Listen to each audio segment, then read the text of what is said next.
More than half of humanity lives in cities nowadays. By 2050, that number will be 2/3, another 2.5 billion people, most of them moving into urban areas that, in many cases, do not exist yet. Cities are where the present and future of humanity are at stake. The world understood this, and in 2016, it decided to do something about it. This is the new urban agenda, an incredibly ambitious global framework adopted in Quito, Ecuador, by 167 countries and then endorsed by the United Nations General Assembly in December 2016.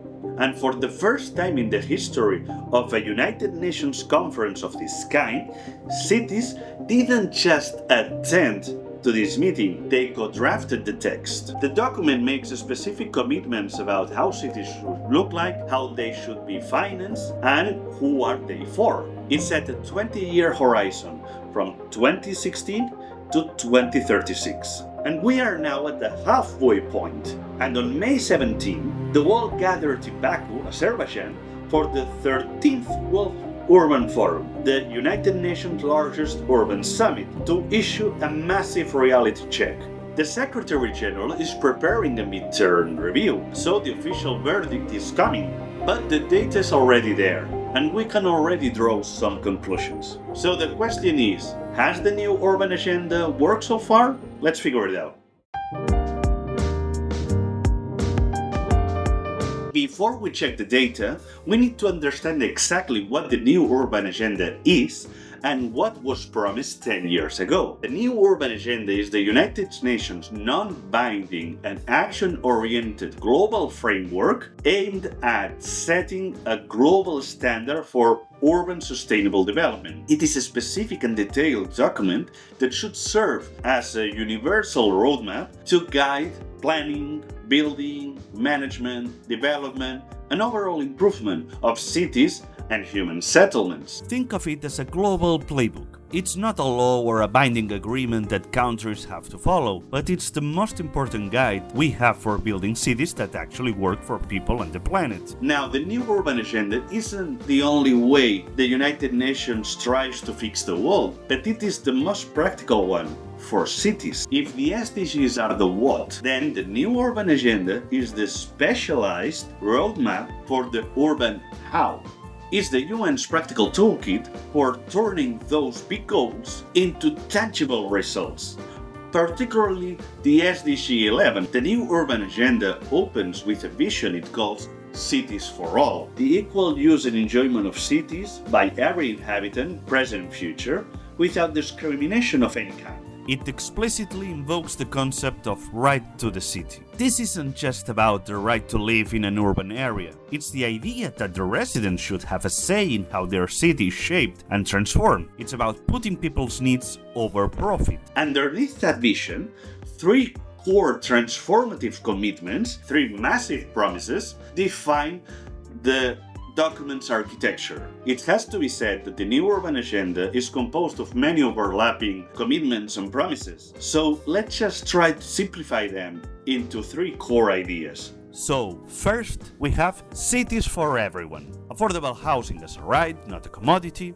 Upgrading informal settlements, ending homelessness and its criminalization, security of tenure for everyone, including the most vulnerable, leaving no one behind. Second, cities where people have a say, that is, participatory governance, local governments empowered with the fiscal tools to act, not just the rhetoric, transparency and accountability in urban planning, and an economic dimension too. The new urban agenda commits to inclusive urban economies, decent work, and cities as engines of opportunity rather than just accumulation. On this commitment, the new urban agenda did something historically unprecedented. The World Assembly of Local and Regional Governments, the global gathering of mayors and city networks, met in Habitat 3 in Quito and delivered a unified message directly into the drafting process. Cities didn't just sign this document, they helped shape it. That level of formal influence had never happened before in a United Nations conference of this scale. And third, cities that don't wreck the planet. This means compact, connected, urban form instead of urban sprawl, public transport prioritized over private cars, climate resilience built into planning from the start, green infrastructure, etc. Let's remember that the new urban agenda was adopted 2 weeks before the Paris Agreement entered into force, which means that this document was designed to sit alongside it. So now that we're halfway through this 20-year plan, how are we doing?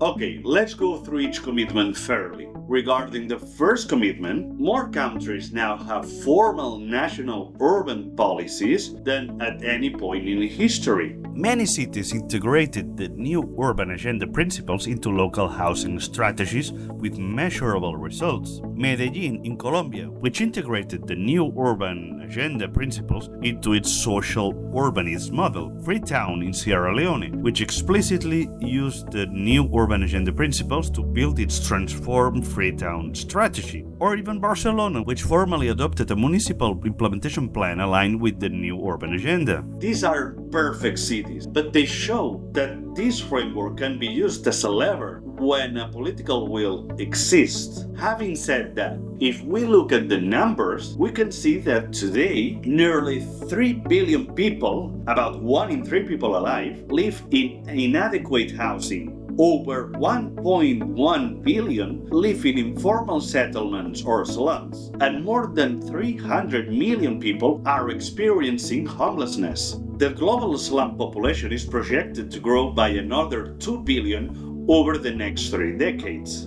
To meet global housing needs by 2030, the world would need to build 96,000 adequate housing units every single day, for 4 years. The global affordability crisis got worse, not better, in virtually every major city on Earth. The new urban agenda was supposed to bend this curve, but so far, the curve has not bent. With regards to the second commitment, here the picture is the most complex and in some ways the most revealing. The World Urban Forum process has created a genuine global urban policy community that didn't exist in this form before.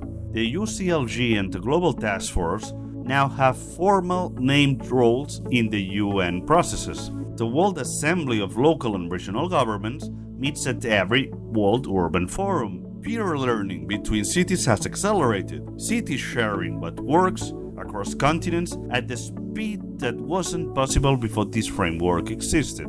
But here is the most uncomfortable truth at the heart of this commitment. Cities help write this document. And while only national governments can officially sign a UN treaty, the language in the new urban agenda came directly from the mayors and local leaders who sat in the drafting rooms in Quito. They sat in Quito, contributed to the drafts, delivered their joint message. And the new urban agenda explicitly names them as essential implementation partners. By any measure, this is the most city-inclusive intergovernmental process in history. And yet, 10 years later, most of those cities still lack the fiscal powers and legal authority to implement what they co-authored. In most countries, local governments receive rhetorical recognition, but not fiscal empowerment. The structural bottlenecks persist. Unclear distribution of responsibilities between levels of government, limited local participation in national policymaking, and almost no new revenue streams directed to cities. So the people who helped write the plan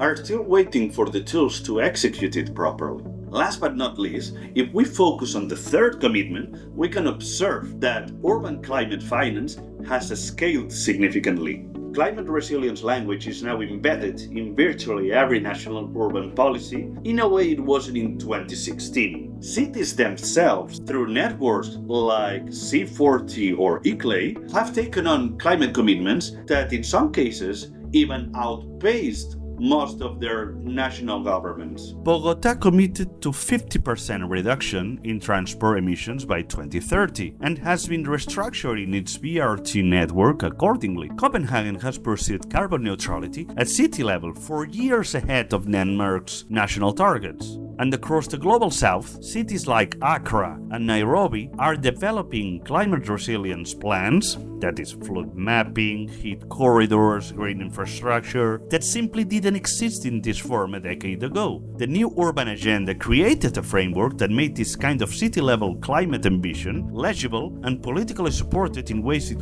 previously wasn't. Having said that, let's look at the numbers. Since 2015, the population living in flood-exposed areas in cities has increased by 18%. The built environment, that is everything we've constructed from buildings to roads to infrastructure, accounts for 34% of global energy-related CO2 emissions. Cities need between $4.5 and $5.4 trillion through 2030 to finance climate resilient infrastructure, and in the most recent period measured, they secured just $831 billion, roughly 1/5 of what is needed. The ambition is there, but the money is not. So we've seen the results. Positive steps on narrative, shared vocabulary, city networks, national urban policies, but on the hard data, the actual numbers on housing, climate finance, local governance, the gap between promise and reality is quite stark. What explains this? Well, I think that there are at least 3 big reasons that might explain this current state of affairs. The first one is simple. The new urban agenda has no teeth. It is, by design, a voluntary framework. There are no binding targets, no penalties for non-compliance, no mechanism to hold a government accountable if it signs the document and then does nothing. For so many countries to agree to the same text, that text cannot force anyone to do anything. That's the price of consensus at a global scale. And in a world where housing is politically contentious, where finance ministries resist fiscal decentralization, and where climate action competes with short-term economic interests, voluntary is almost always not enough. The second reason is less obvious but equally important, and that is that the new urban agenda was designed for a world that does not exist. The document assumes that national and local governments work in coherent, cooperative alignment, that policy flows down, resources follow, and everyone pulls in the same direction. Actually, the relationship between national and local governments is often not cooperative.